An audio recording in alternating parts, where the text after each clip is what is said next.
Did you know that over 85% of aspiring game developers quit before ever releasing a game? The big reason? They watch too many videos, seeing big content creators making fast progress on their perfect game. But most of these comparisons miss the bigger picture. You probably heard it before: making games is impossible unless you have a team, or indie games don't sell. And sure, for some that might be true, but should you care?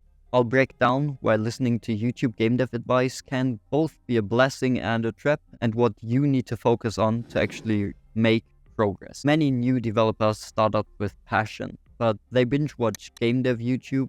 They get bombarded with conflicting advice like don't use Unity, don't use Unreal, use Unity, don't make an RPG, make an RPG.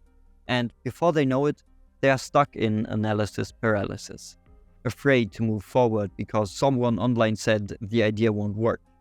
Instead of making games, they start consuming opinions. The result? An abandoned project and lost motivation. And this isn't an uncommon occurrence. I myself do this very often.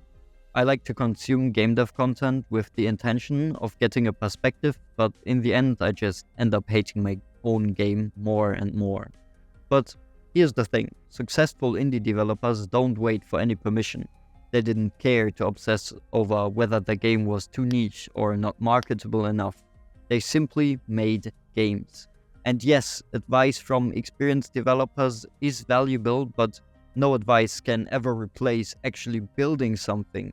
And I learned that the hard way. I learned way more from making my mistakes and switching engines and overall just destroying my own game in the progress. So you don't learn by overanalyzing, you learn by doing. And here's a wild idea. What if your first game is supposed to suck? Every great developer has one first bad project. Your first game, your first level, your first mechanic. They won't be perfect, and that's okay.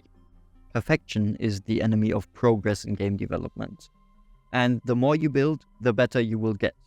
The best indie games weren't made by people who worried about what the internet thought.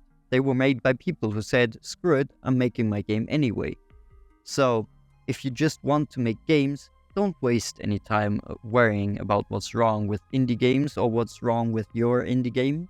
Just make one, even if it sucks, especially if it sucks, because that's how you get better. You make mistakes and learn along the way.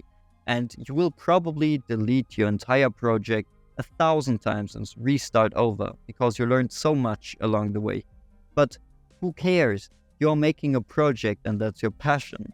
And that's what makes a lot of people believe that a lot of people make perfect games. But that just isn't the case. And I think it's really important to look at abandoned projects and failures that you yourself or other people have experienced and talk about them, because it's really important to also share mistakes. Progress happens by falling forward.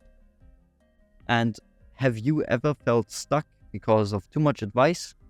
Drop a comment down below.